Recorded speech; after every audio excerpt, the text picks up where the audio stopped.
Bonjour, bienvenue dans ma nouvelle vidéo, j'espère que vous allez bien. J'ai reçu énormément de messages me demandant comment je fais au niveau de l'organisation de mes courses.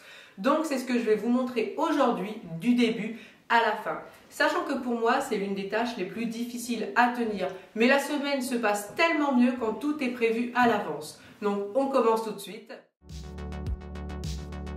On me demande souvent comment je range mes placards de cuisine, donc je vais en profiter pour vous montrer. Donc dans ce premier placard, j'y ai les épices, cube de bouillon, le sel. En haut, c'est tout ce qui est farine, sucre. Une petite boîte avec les petits sachets. Donc j'aime bien vérifier de temps en temps, voir s'il faut que je rachète des trucs.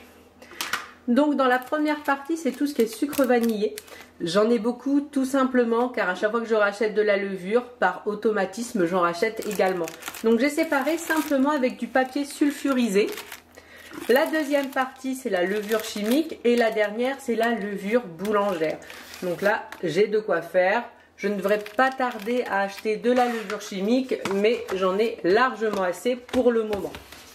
Hop, je remets ça en place. Dans le deuxième placard, donc c'est vraiment ce qui va me servir pour la semaine des courses. Ce n'est pas du stock. Donc, j'ai des pâtes, des coquillettes que je mets en boîte tout simplement parce que je rachète toujours les mêmes avec une cuisson à 8 minutes. La semoule, je prends toujours les mêmes. Mais pour les pâtes, où je change de forme régulièrement, je ne mets pas dans des boîtes tout simplement parce que pour un paquet, ça ne vaudrait pas le coup. Ensuite, j'ai de l'éblis, ce genre de choses. Et dans cette petite boîte ici, c'est tout ce qui est entamé mais pas terminé. Donc j'ai du riz basmati qui est entamé. Et je ne le mets pas non plus en boîte parce que comme vous pouvez le voir, je ne prends pas forcément toujours la même marque. J'ai du riz à sushi et des spaghettis qui ne sont pas finis non plus. Donc je sais qu'en priorité, je vais regarder dans cette boîte. En haut, j'y ai plusieurs boîtes également. Donc la première, c'est tout ce qui est accompagnement. J'ai des fonds de veau, enfin fonds de volaille. Je vais avoir des sauces tomates dans le fond. Là, c'est pour le petit déjeuner. Je vais avoir des mélanges de graines, de flocons d'avoine. Dans le fond, c'est tout ce qui est soupe toute prête, donc qu'on n'utilise pas souvent.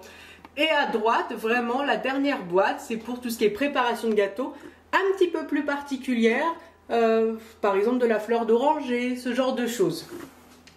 Donc voilà pour mes deux placards. Donc là, c'est particulièrement vite car je dois aller en course. Et le dernier placard où j'y ai de la nourriture, c'est celui-ci. C'est le placard qui va me servir pour le petit déjeuner et les goûters. Donc, dans cette boîte, c'est tout ce qui est goûter en sachet individuel. Ça peut toujours me servir, par exemple, quand je dois mettre les enfants au périscolaire ou autre. C'est toujours pratique à avoir.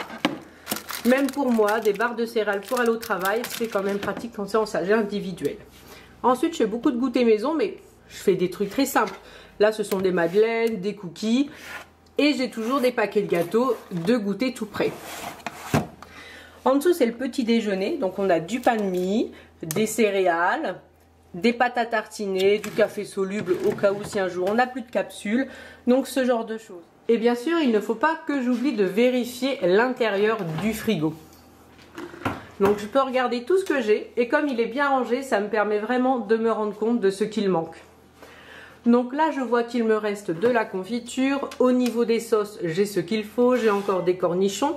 Cette étagère, ce sont les boissons. Donc je vois que je n'ai plus du tout de coca.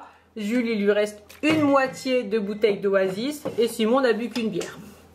Et là, je dois refaire le plein de tout ce qui est lait, jus de pomme.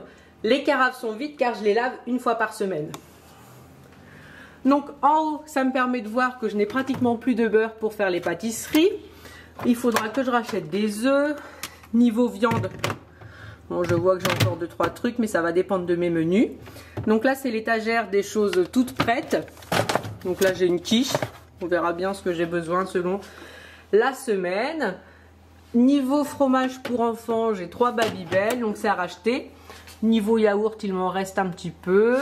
Et là, ce sont les restes. À l'intérieur, là, j'ai radis, tomates cerises.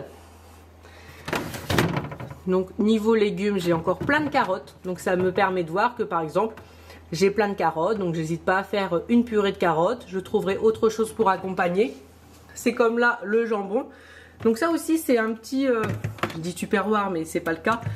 Et c'est vraiment super hermétique et du coup le jambon ne durcit pas. Enfin moi j'avais toujours ce souci avec le jambon et je trouve ça hyper pratique. De toute façon, je vous remets les liens de tout ce qu'il y a en barre d'infos. Idem pour les étagères, donc n'hésitez pas. Donc du coup je ferai purée de carottes. J'ai vu qu'il me restait du pain de mie, donc beaucoup de jambon. Donc je ferai des croque-monsieur. Donc ça me permet d'avancer un petit peu côté menu. Et je vois que je n'ai plus que des pommes, les citrons. Au moins j'ai refait l'inventaire de tout ce qu'il me reste. Je vais également vérifier le garde-manger, voir s'il me manque des choses. Ou pas. Donc niveau conserve, je sais que j'en ai largement assez. J'ai de quoi faire. Donc là c'est tout ce qui va être entre guillemets accompagnement entrée. Donc j'ai aussi ce qu'il faut. Coucou Mimi, pourquoi tu viens? Ensuite, concernant les épices, il n'y a pas de souci non plus. Je voulais juste racheter du riz parce que en stock, j'ai que du riz basmati. Niveau pâtes, bon, j'ai largement ce qu'il faut. Et donc là, ce sont 4 casiers en plastique que j'ai eu sur le site New Chic, qui sont vraiment très solides. Je vous mettrai le lien en barre d'informations, je l'adore. Donc ici, j'y mets les pommes de terre. Donc comme je vois que j'en ai encore pas mal, je vais prévoir un menu avec des pommes de terre. Donc j'ai des légumes à racheter et la dernière étagère, j'y ai mis les compotes de Jules, comme ça il y a facilement accès parce qu'avant je les avais mis tout en haut mais c'était pas possible, il est beaucoup trop petit. Donc niveau farine, sucre, j'ai ce qu'il faut, il n'y a pas de problème. J'ai encore du chocolat, donc c'est très bien. Donc voilà, bah maintenant il n'y a plus qu'à préparer les menus. Maintenant je n'ai plus qu'à préparer les menus, mais pour préparer les menus je vais penser à la semaine qui arrive. Par exemple, s'il y a une journée où je sais que je vais rentrer très tard et c'est Simon qui va s'occuper du repas parce que je mangerai autre part ou je mangerai plus tard un truc vite fait, ça fait très caricature, mais je vais en profiter pour mettre par exemple des pizzas au fromage car ils aiment tout ça et moi je n'aime pas. Donc comme ça sera un repas simple à faire et en plus ils en profiteront pour manger quelque chose qu'ils adorent sans que je sois obligée de sentir l'odeur. C'est pareil pour moi, s'il y a un soir où je sais que Simon va rentrer tard, je vais en profiter pour faire un plat que nous on adore et je vais lui préparer quelque chose d'autre, ou même si je sais qu'il mange à l'extérieur, et c'est encore mieux, comme ça on fait un truc que nous on aime sans l'imposer à l'autre. Et je vais aussi, donc pour trouver des idées, demander aux enfants s'ils ont des idées de repas, même si ça revient toujours à les mêmes choses. Et après je vais beaucoup me servir de l'inventaire que je viens de faire. Donc comme je vous l'ai dit, j'ai énormément de carottes. Avant qu'elles soient plus bonnes, il va falloir que je les fasse. Donc je vais me mettre dans mon menu par exemple en entrée des carottes râpées. Je vais faire une purée de carottes également. Je n'aurai plus qu'à rajouter quelque chose pour mettre avec cette purée. Mais je vais essayer d'évacuer tout ce qui traîne pour vraiment essayer de gâcher le moins possible. Donc c'est pour ça, c'est très important pour moi, en tout cas selon moi, de faire l'inventaire de ses placards, de son frigo avant. Ça permet vraiment d'avoir une meilleure visibilité. C'est pareil, c'est important de voir la semaine qui nous attend pour essayer d'y voir un petit peu plus clair.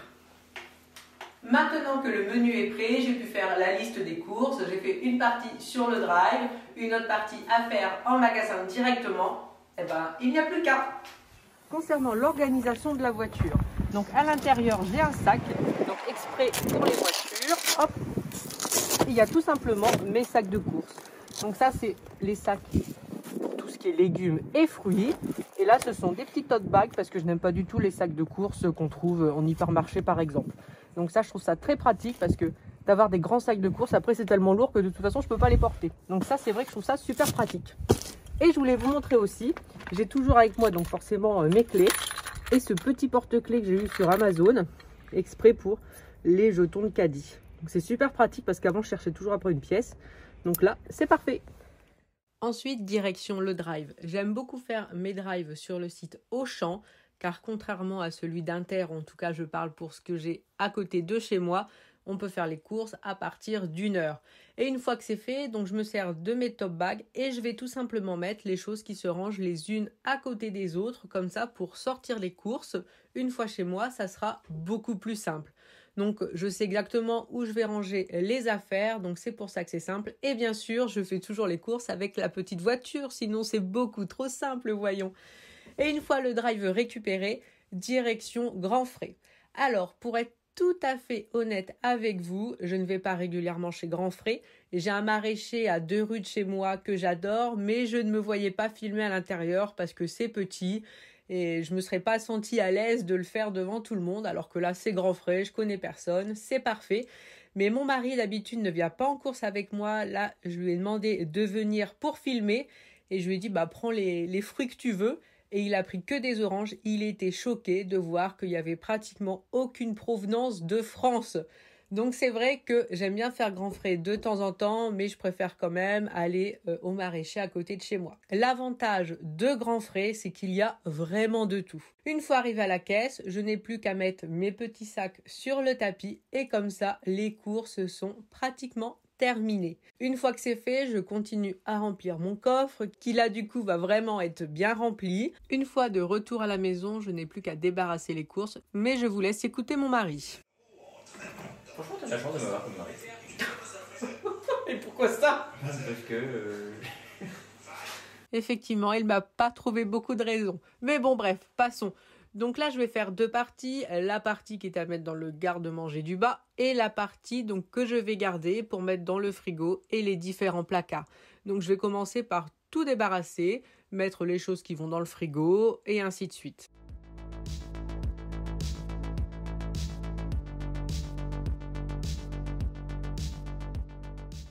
Donc pour les petites étagères, les 2 ici, c'est tout ce qui concerne l'apéritif, donc le saucisson. Je remplis également les boissons pour tout le monde. Et cette caisse supplémentaire servira pour les yaourts à boire de Jules, tout simplement parce que cette semaine va être très chargée, donc du coup il restera plusieurs fois au périscolaire. Le deuxième tiroir à côté du saucisson, ça sera encore pour l'apéritif, tout ce qui est houmous, ce genre de choses. Là je remplis les fromages pour les enfants à côté des yaourts à boire, ce qui me fait vraiment un gain de place. Encore une fois, vous aurez le lien de tout ça en barre d'infos. Une fois que c'est fait, je vais remplir les carafes. Donc jus de pomme, jus d'orange et lait. De mettre dans les carafes, honnêtement, on va dire que ça sert à rien. C'est vraiment un côté esthétique.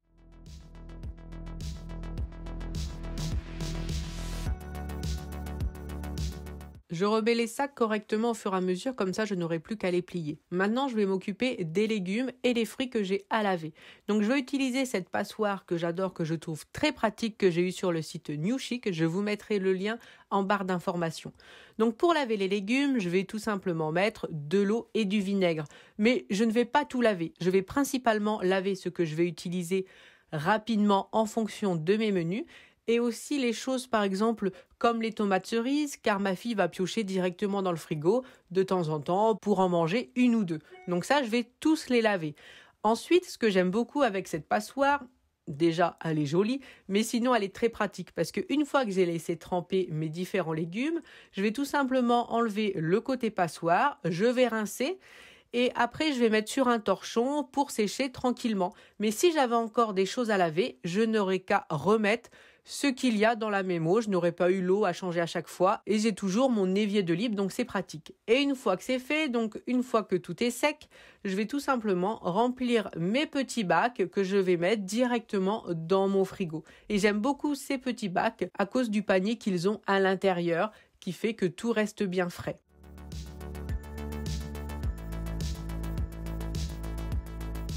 Et voilà, pour moi, le frigo est rangé. Donc, ces 2 petits tiroirs supplémentaires, c'est pour tout ce qui est apéritif. Donc là, on a le houmous, on a le saucisson à côté. Donc, c'est vraiment pratique. En dessous, j'ai la viande. Après, je vais avoir tout ce qui est fromage pour les enfants. À côté, j'ai les yaourts à boire. Parce que c'est bien d'avoir des frigos bien rangés, mais quand tout est trop rempli ou quand faut tout ranger correctement, on le fait pas. Je veux dire, on le fait une fois, mais après, on continue pas. Donc, c'est pour ça, il faut du fonctionnel avant que ce soit beau. Donc, niveau frigo, c'est fait, on continue. Donc voici concernant le garde-manger, donc j'ai bien racheté du riz, là j'ai rempli avec l'eau pétillante le lait et donc dans les bacs à légumes, le céleri, les artichauts, j'ai rajouté les patates douces avec les pommes de terre que j'avais déjà. Ensuite j'ai mis oignons, échalotes et toujours la compote de Jules dans le bac du fond. Et pour vraiment terminer la vidéo, je n'ai plus qu'à ranger les sacs. Merci beaucoup de l'avoir regardé et n'hésitez pas à vous abonner.